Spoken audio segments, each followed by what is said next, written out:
camino que nos conviene de esos dos. Además, está la tribuna que va a intervenir y hay llamados ya muchos, cada uno con su angustia particular. Pero yo creo que lo primero que había que hacer acá es llenar un bache informativo. Porque fíjense que las AFJP se han lanzado ya a la publicidad de los beneficios que sería asociarse a ellas, o a ella, a esta o a aquella. Pero ha faltado, me parece a mí, en el medio, antes, que el Estado, en forma neutra, dijera, señores, el sistema es este, sin poner ningún granito a favor de nada. Decir, señores, este es el sistema. Ahora elijan. Esto faltó. Yo no voy a llenar ese bache, pero voy a intentarlo hacer en este programa. Por ejemplo, decirle a ustedes en forma neutra, ahora soy neutro, de decirles, miren, el sistema es este. No tengo mucha esperanza sobre una explicación, porque le digo, no sé mucho del tema. Ayer y hoy me he pasado todo el día tratando de que me cuenten el sistema y leyéndolo. Me acuerdo que una vez en la facultad yo daba una materia llamada Filosofía del Derecho, que me encantaba, la sabía realmente, ¿no? Y sabía mucho un autor que se llama Kelsen, que toda la gente de Derecho sabe bien quién es. Me tocó Kelsen y saqué un 10. Entonces, a la salida, en un pasillo, otro estudiante me dijo, che, Grondona, ¿me contás a Kelsen? Le conté a Kelsen y sacó un 8, ¿no? Ahora yo le pregunté a la gente ayer y hoy, ¿me cuentan esto como es? Y les voy a, ojalá saque un 8, ¿no? Les voy a contar lo que me contaron. Primero, son 5 puntos que le voy a dar, 5. Primer punto, conceptual. Hay 2 sistemas de jubilación. El llamado del reparto y el llamado de la capitalización. El reparto, que es el que había hasta ahora, consiste en que la generación de los jóvenes o maduros que están trabajando aportan para sostener a los viejos que ya no están trabajando, que cuando eran jóvenes y maduros, a su vez sostenían a los viejos anteriores a ellos. Los jóvenes y maduros de hoy, mañana serán viejos y serán sostenidos por los jóvenes y maduros de mañana. Es el reparto. Una generación sostiene a la anterior. Este es el sistema que teníamos antes. El sistema de capitalización, que es el que aparece ahora como una de las 2 alternativas, es yo ahorro durante mi vida útil, plata, alguien me lo administra, no la puedo cobrar mientras no me jubilo, y cuando me jubilo, recojo la rentabilidad de esa inversión. Es mi ahorro, es decir, yo joven de hoy, no tanto, ¿no? Pero yo joven o maduro de hoy, me sostengo al viejo de mañana que voy a ser. Yo a mí. Estos son los 2 sistemas. Si estuviera en la facultad le preguntaría si está claro, ¿no? Entonces me diría, no está nada claro, pero usted no puede decirme nada en este momento. Este primer, diría yo, contraste conceptual. Reparto, capitalización. La nueva ley 24241 sale del sistema de reparto, se va del sistema de reparto y entra a un sistema abierto a una alternativa. Usted antes del 1 de julio va a poder decir, yo sigo en el sistema del reparto con algunas modificaciones importantes o entro en el sistema de capitalización. Esto es el nuevo sistema. Es un sistema biopcional, tiene 2 vías. El sistema de reparto es estatal. El Estado es el que garantiza o administra la prestación jubilatoria. El sistema de capitalización que han ideado, yo diría que es mixto, en el sentido de que aparecen las AFJP, que son empresas privadas, grupos privados, hay unos 21 creo, ¿no? Pero hay una intervención del Estado bastante significativa y una supuesta regulación de parte del Estado de cómo se comportan. Diría que es mixto. Entonces quiere decir que usted cuando elija el 1 de julio, va a elegir o entre seguir el sistema de reparto del Estado o pasar a un sistema de capitalización mixto. Segundo punto, no vamos del todo mal. Ahora se empieza a complicar. Tercer punto. Los 2 sistemas tienen rasgos comunes, las 2 vías, la del reparto y la capitalización, en la nueva ley. Una, se habla del ciudadano activo, ese que está trabajando todavía, ¿no? El ciudadano activo En los dos sistemas le retienen lo mismo. El 11% de lo que él trabaja o ella trabaja, y a la patronal el 16%. Y los autónomos el 27, 11 más 16, de la categoría en que estén, no de lo que ganan, porque si no, entre 30% de réditos y 27 nos vamos todos, ¿no? De la categoría en que estén. Esto es común a los dos sistemas, es decir, el aporte es igual. La edad es igual. Se va aumentando ligeramente la edad. Se va en un proceso de 2-3 años a que las mujeres se jubilan a los 60 y los hombres se jubilan a los 65. Esto es común a los dos. Antes era 57 y 62. Aumenta un poco la edad de jubilación en los dos. También es común lo que se llama la prestación básica universal, PBU, para hacerlo más difícil, ¿no? PBU quiere decir que hay un mínimo, hay un piso que cualquiera de la vía en que usted esté va a ganar. Se calcula que va a ser 158 pesos, que podrá subir un poco más a 175 según una cantidad de variables dificilísimas, ¿no? Es decir, esto lo van a tener, esté usted en una vía o esté usted en la otra vía. Y también va a tener lo que se llama la prestación compensatoria, que depende de la cantidad de años que haya trabajado. Cuanto más años, más compensación según porcentajes. Eso también es común, ese mínimo lo va a tener en los dos sistemas. Los jubilados que ya están jubilados, también es común. Ninguno le da nada, ni les reparto ni la capitalización. Están como están. Para ellos no hay nada en este sistema.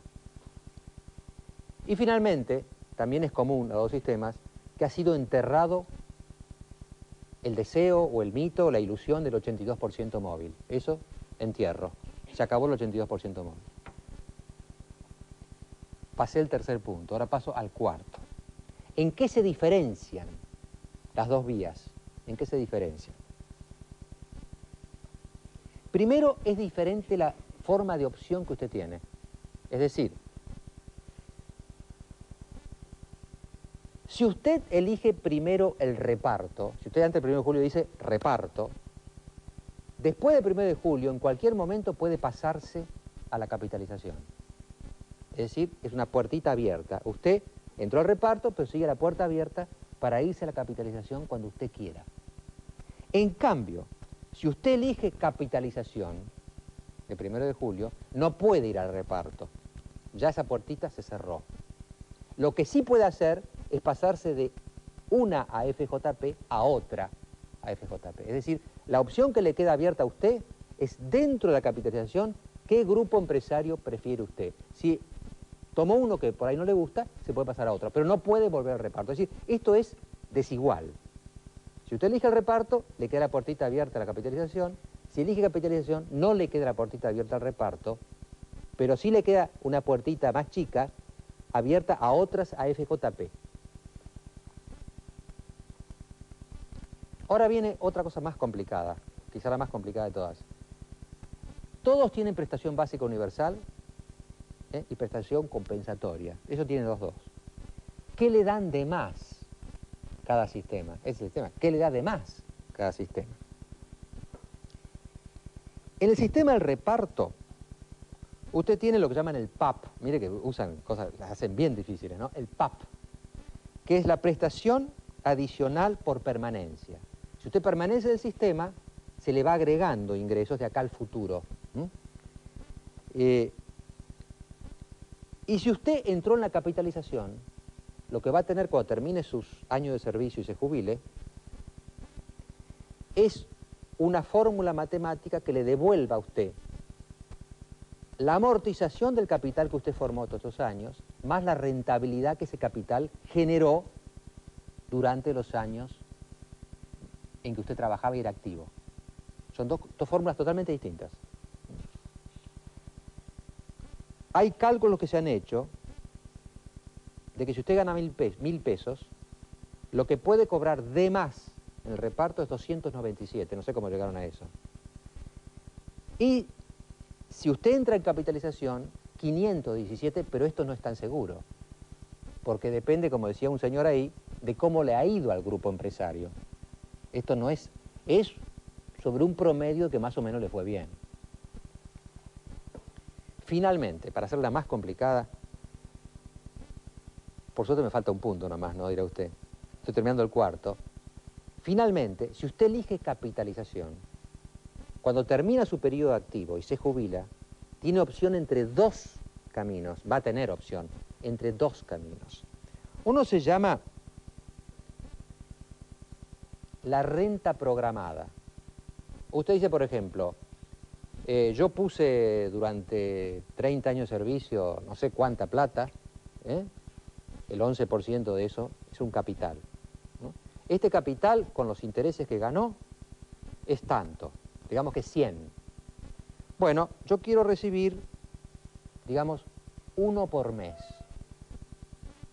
Ahora usted tiene un peligro ahí, porque hoy en día la gente vive muchísimo. A los 8 años, usted no se ha muerto. Y entonces, se acabó. Es lo que llama el riesgo de supervivencia. Miren las cosas que inventan, ¿no? Es el riesgo de sobrevivir. Usted debería ser una persona puntual y morirse a los 8 años y medio. ¿Entiende? En cambio, otro puede decir, no, yo quiero una renta vitalicia. Quiero tanto, por ejemplo, 0,80 o 0,40 por mes, por todo el tiempo que yo viva, aunque viva 110 años. Estas son las dos opciones que usted va a tener cuando se jubile, si eligió el método de la capitalización. Finalmente, quinto punto. Una cosa que quería decir. Esto ya es más subjetivo lo que voy a decir yo, ¿no? Pero es evidente, y todos lo están de acuerdo con esto, que cuanto más joven sea usted, más años de capitalización tiene. Cuanto menos joven sea, menos años de capitalización le quedan. Por lo tanto, hay un sesgo, hay una especie de cancha inclinada, me parece a mí, que favorece, en cierto modo, la idea de capitalización entre los más jóvenes y no tanto entre los más grandes. Hay miles de cálculos rarísimos, pero los 45 años de edad parecen una especie de divisoria de las aguas. El último punto es sobre las AFJP, sobre ellas. Las AFJP, ¿qué hacen con su plata? ¿No? La tienen que administrar. Entonces hay una reglamentación que ha salido que no le deja poner la plata en cualquier lado. Por ejemplo, no pueden jugarle al 3 en la tercera, por ejemplo. Tienen que poner la plata en algún sistema y entonces en la reglamentación que ha salido dice no pueden poner más de tanto por ciento del fondo en tal cosa, por ejemplo en bonos. No pueden poner más del tanto por ciento en acciones. No pueden poner más del tanto por ciento en tasa de interés, etc. Es decir, hay una serie de topes que no pueden pasar. En segundo lugar, ¿qué pasa si usted eligió capitalización y después chamboneó con la FJP? Eligió una FJP que manejó mal los fondos. En ese caso, la AFJP tiene que darle a usted por lo menos el 70% de la rentabilidad promedio de todas las AFJP. Si ella tuvo el 50, tiene que poner esos 20 para completar. Que sí que a usted le garantiza que el 70% de lo que las AFJP ganan en promedio, la suya se lo va a dar. Si ganó el 120, mejor. Y finalmente, hay una intención de distinguir entre el fondo que manejan las AFJP y el patrimonio de ellas mismas, que son bancos, empresas, etc. ¿No es cierto? El patrimonio es de ellas, el fondo no es de ellas. Entonces la idea es esta: ¿qué pasa si quiebra una AFJP? Si quiebra una FJP, su fondo no está tocado y usted se pasa a otra, la que usted elija. Esto es lo que se le dice en este caso. Finalmente, el sistema es mixto también porque hay un ente regulador, la Superintendencia de AFJP, que es del Estado y que vigila el cumplimiento del sistema. Estos son los 5 puntos, no sé si he sintetizado bien y en forma lo más neutra posible, cómo es el sistema nuevo. Y ahora vamos a los debates. Hay 2 debates, como les decía a ustedes, en ciernes y los hemos preparado. Una, este sistema nuevo que yo he hecho, una síntesis esquelética, porque le digo que es mucho más complicado que esto, esquelética, ¿no es cierto? ¿Está bien? ¿Fue una buena ley? ¿La hicieron bien? ¿O se equivocaron? ¿Es un desastre? ¿Es una estafa? ¿Qué es? Este es el primer debate que vamos a tener, un debate político. Y el segundo debate que vamos a tener ya es el crucial, que es como que culmina el tema. Es, bueno, mejor o peor, el nuevo sistema es es el que hay. Entonces, ¿qué hago yo? ¿Qué debo hacer yo? Usted, la tribuna, cada uno de nosotros, mujeres, hombres, jóvenes, grandes, etcétera. ¿Qué hacemos? Este va a ser el segundo debate. Voy a agregar un poco más a la confusión general. Bueno. Ni siquiera sé si estoy de acuerdo, porque primero me tendrían que explicar clarito en qué tendría que estar de acuerdo. Yo estoy en el lugar de la gente que nos mira, de alguna gente que está ahí, en el que estaba usted hace 2 días, más o menos. No porque no haya leído, sino porque que había que cambiar algo en el sistema de previsión, esto no lo discute nadie. Sí. ¿No es cierto? Estaba en quiebra, estaba con dificultades enormes y demás. Ahora, saltar de un sistema solidario a un defectuoso, a un sistema que todo el tiempo nos da la sensación de que se hace rápido, desprolijo, sin explicaciones, sin aclarar nada, sin rendir cuentas, a mí me hace acordar a muchas de las privatizaciones y cómo se hicieron. Creo que tiene el mismo modelo, el mismo modelo. Yo le llamo modelo de corte y confección. Hecho rápido, a la medida de cada necesidad y sin que la gente tenga nada que ver con la resolución del tema. Acá hay una tradición de largos años que era la previsión que conocíamos, las jubilaciones que conocíamos, ¿no es cierto? Y la conversión se la quiere hacer en menos de 2 meses, sin que nadie explique. Las empresas privadas esperaban que lo explicara el Estado. El Estado obviamente esperaba que lo explicaran las empresas. Las empresas han hecho la propaganda diciendo, porque tenemos a tal persona, les garantizamos algo. Pero sin explicar. Por ejemplo, en la cuidadosa explicación que usted dio, nadie le explica a la gente qué le pasa a un señor que está casado con una señora más joven y que el promedio de vida de esa señora va a ser más largo. ¿Qué le pasa a él con su retorno al final? Perdón la palabra. Yo creo que todo este tema, primero, nosotros hemos presentado ahora un proyecto para pedir que se tomen 180 días más, por ley, ya que por decreto de necesidad y urgencia se puede volar un artículo que torna una ley inconstitucional por esa misma razón, a nuestro criterio, bien se podría hacer una ley que dé 180 días para explicar y que se exija, se obligue, que la superintendencia de este tema obligue a que las propagandas se expliquen, se den cursos y se decida de acuerdo con la gente. Yo no puedo evitar decirle que a todos nos ha choqueado 2 cosas. Una, que el señor Rabinovich haya renunciado diciendo, si no pudimos controlar las publicidades, ¿qué va a controlar esto? La otra, que el propio presidente Menem haya salido a decir, señores, decídanse por las AFJP, porque ahí usted puede controlar su dinero, como decía recién una de las personas de aquí. Y cuando se le preguntó, ¿y en el Estado? Ah, bueno, todos sabemos que el Estado, quiere decir que ese Estado que no se garantiza a sí mismo, no deja desvalido para el control de las empresas privadas. Esto es muy dramático. Este regulador de la Suprema. Acá va a ocurrir, si sigue esta tendencia, en que algunas AFJP posiblemente tengan muy poca demanda. Sospecho que quienes no aguanten, o aquellas de esas AFJP que no aguanten, fusionarán de nuevo. Hay tiempo para ver cómo funcionan, cuáles se mantienen, qué garantías dan. Y ustedes se pueden pasar. Del otro es un camino sin retorno, no se puede ir del sistema de capitalización, no se puede pasar al de reparto. Tengamos una actitud cuidadosa. Tercera opinión. También, que tengan una actitud cuidadosa, que mediten bien y que tengan en cuenta que en el sistema de capitalización ustedes son dueños de su propio futuro. En el sistema de reparto hay que tener en cuenta las los recursos que tenga el Estado en esos momentos para poder pagar las prestaciones. Sean actores del sistema previsional y eso pueden serlo en el sistema de capitalización, pero igual tomen todos los recaudos necesarios. Administradora, por lo tanto, su recomendación me parece interesada. Creo que más allá, en el resto ha habido amplísima coincidencia. Si usted está seguro, elija lo que ya optó. Si tiene la más mínima duda, espere, no pierde absolutamente nada y el sistema de capitalización puede mudarse cuando quiera. Y una aclaración tal vez a lo que usted dijo antes de los 45 años.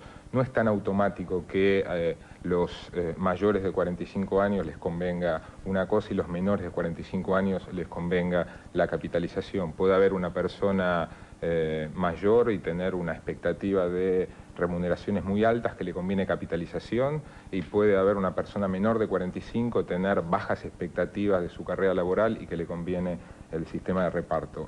Los casos son muy individuales. Bueno, yo por mis carnes de interrogación. Si hay tanta seguridad en el sistema de capitalización, ¿por qué este muro de Berlín? Se ha erigido una especie de muro de Berlín. Si uno está en el sector, en el sistema de reparto, puede pasar al sector privado. Pero si está en el sector privado, no puede pasar al sector público.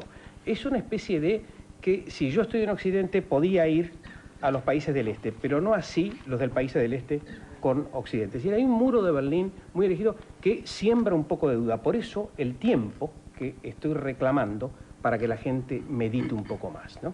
Si usted trabaja en una empresa y al 1 de julio usted no eligió, usted va a capitalización.